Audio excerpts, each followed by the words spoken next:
Well, we have made it to our top spot on our Bite of the Season special. We are at Maceo's in Galveston, an incredible sandwich place, and unfortunately, owner Ronnie Maceo passed away since the airing of our segment, so we are here to present the award to his daughter, Concetta, and offer her our condolences as well.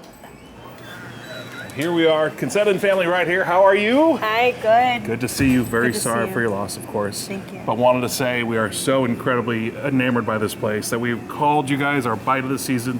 The legacy your dad left behind is amazing, and that's what makes Maceo such an incredible stop. Here it is, the Muffalata.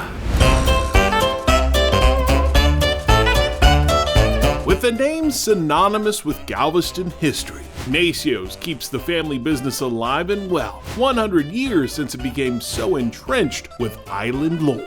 When I was growing up, the Maceo history was something that they kind of wanted to put behind them, so they didn't want me to really know it. Concetta Maceo Sims has a family connection to Sam Maceo, the man who pretty much ran things on Galveston Island from the 1920s to the 50s. Gambling, bootlegging, and organized crime were a few of his endeavors. My grandfather's generation, he was the last of anyone that had anything to do with the Balinese rooms. It was hush hush, we didn't talk about that stuff. We wanted to turn a new page. I didn't really know the history too much. But Concetta's father, Ronnie? Oh, he knows. You want me to say something? Hello, how's everybody? People come in and they want to talk about it, and I'm like, I can tell you all you need to know about spices and food and this place, but when it comes to, the history of the Maceos, I refer them to him. What does that mean to have that family history here and be a part of that? It helps. Ronnie's grandfather, Frank, immigrated from Italy to New Orleans in the 1900s, and Sam brought him to Galveston to help out with a family business.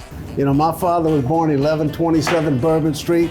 They lived on the corner of Royal Dumaine, which housed the old man Tony Lavoie. Tony Lavoie is Ronnie's great-great-uncle, and he believes Tony invented the sandwich around 1901. Not the famous New Orleans eatery Central Grocery, which claims to have invented the sandwich around 1906. I don't care what anybody says, he invented the muffalata. Either way, the olive dressing is a family recipe, as is the bread, and the most important part. And it's made by Maceo. Now, the Spice Company was started in 1944 by Ronnie's father, Rosario, who got tired of slinging spice in the 80s. And he wanted to quit. He wanted to put the key in the door and go home.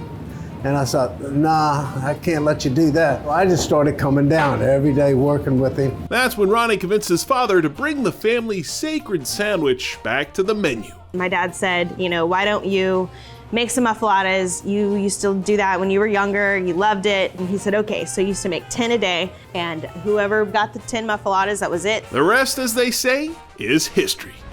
Now I'm gonna show y'all the real way to make an Italian muffalata, Maceo muffalata. So this is the bread? This is the bread, Tony Lavoie's bread. Okay. Now the first thing you're gonna do is you're gonna make sure you always cut this thing nice and level. Then you're gonna have to give it some nice olive oil. There you go. We don't mind putting olive oil on it. Then this is our little mixture of a little seasoning we like to put on it. It's a mixture of oregano, black pepper, a little garlic. Okay, now here we start. The first layer is Maceo's famous olive salad. We don't put the cauliflowers and the cabbage and all, pepperoncini peppers and all that stuff. Olives. It's a Sicilian olive, capers, garlic, oregano, it's a bunch of stuff. And only extra virgin olive oil. 4 layers of Polish ham and Genoa salami get placed on top of that. Whoa, more ham! Oh yeah, you gotta have more ham. This is exactly like our friend Mike at Antonini's in Webster, who always says. He probably copied me.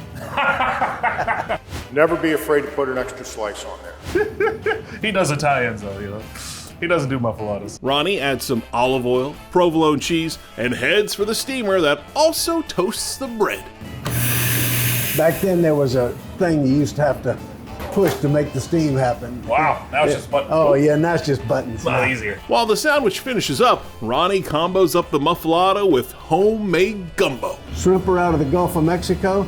Crab meat comes from Palacios, Texas. Beautiful. We don't play around with this at all. You want to take this down and sit down and eat it? Yes, sir. Thank you, Ronnie. Appreciate it. Come on, let's do it. Man, looking forward to it. Thank you, sir. We'll even let you have some. No, we won't. That's all mine. The bread The olive dressing and all that melty cheese creates a heavenly smell that is definitely high on the hog. I've been to New Orleans many times for the muffalata there, and this one blows it out of the water. This is the only place I get a muffaletta from. A lot of times with olive dressing on these muffalatas, they're really dainty with it, but not Ronnie. He put on a ton, and it brought in tons of flavor. I'm a sucker for the olives. The olives on that is delicious. Putting it down. Very reluctantly putting it down. We're gonna dip in here and get a little bit of shrimp along with all that dirty rice, and look at that. You guys need to smell this firsthand. The roux, all the seafood that's in it, it's just awesome. I think it's the best one out there. As simple as that.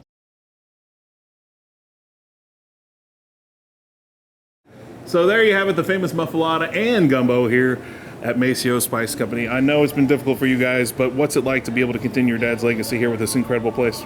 You know, it's I've got some big shoes to fill, but I think that we'll be able to do it. You know, I've got a great staff that's been with us through thick and thin, and we're not going anywhere. You know, my goal and my promise to my dad was to continue the legacy for future generations, and that's what I'm gonna do. Awesome. Well, Maceo's is definitely well worth a stop on the Texas bucket list. So when you're on the island, be sure you come get a muffalata down here. We will be back next week, of course, with our Christmas special. We'll be touring across Texas and showing you 3 incredible places for Christmas. So be sure to tune in then. In the meantime, we'll see you next week right here on the Texas bucket list. We're taking Texas to the country. We're taking Texas to the world.